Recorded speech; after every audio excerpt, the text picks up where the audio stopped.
welcome back to Real Reviews. This is Cody Williams, and we're talking about the movie The King's Man.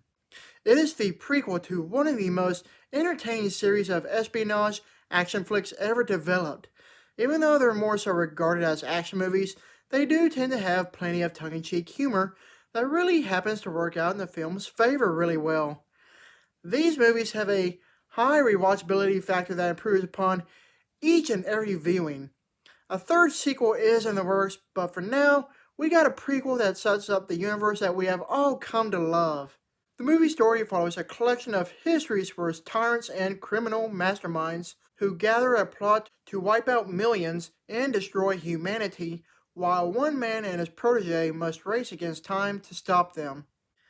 I will start off by saying that I really enjoy this film, but even so, it's not entirely perfect, which I will explain why later. First off, I admire the fact that this movie lays a great foundation that the story lays upon of how the Kingsman Secret Service was first established. It's an interesting concept. I will give the film the credit where it's due as far as that regards. However, I have mixed feelings on the matter of how the film plays out. The movie is a great precursor that does its job well at world building and setting everything up for the later films. This flick has almost everything you would want out of a Kingsman film, whether it be the intimate, engaging, no-holds-barred action sequences, the suave protagonist, the cool villains, and also the dark sense of humor. The only thing it lacks that previous Kingsman films had was the amazing, finely tuned soundtrack. Given that this movie is a period piece that takes place during World War I can see why it was omitted this time around, because it would completely take you out of the film. Other than that, this movie is a total blast. What I like the most out of this movie is the talented cast, who is the true bread and butter of this magnificent film. Ralph Fiennes is just as amazing like he always is, and Djimon Hounsou is fantastic as the sidekick character.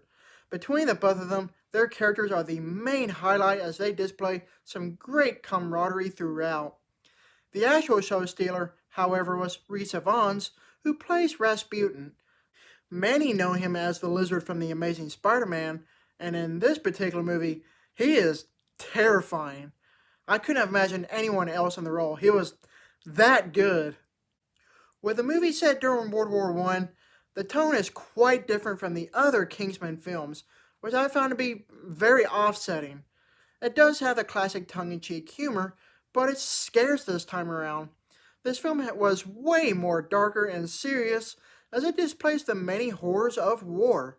If you took away the Kingsman story, this would be one of the best war movies I've seen. The scenes that take place in the trenches and the no man's land are cool to watch.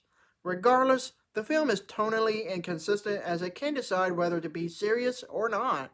As far as the action sequences go, they are all exhilarating. They are not as epic like the action scenes from the previous movies, however they are still fun to watch. One scene that stood out the most to me would have to be the fight with Rasputin. That part of the movie is pretty much the only thing that is reminiscent of the other Kingsman films, so that's probably why I like that part more than others.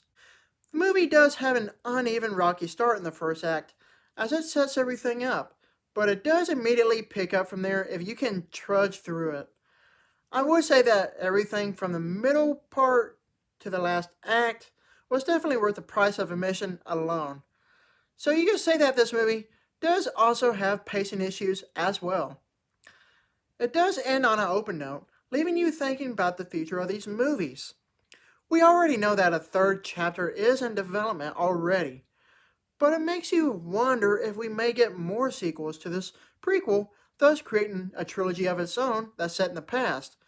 Sort of like how Star Wars, so to speak.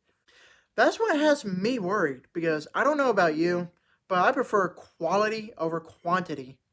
Either way, if more Kingsman movies are on the horizon, then color me excited. Overall, The King's Man is more or less a film that leaves room for improvement when it comes to its pacing as far as the storytelling goes, and its inconsistent tone. It's not the best, and not the worst either, but as far as that regards, this is just an above average film. I give this movie a B-. Thank you for watching, and don't forget to like and subscribe to my channel. Keep up with my real reviews.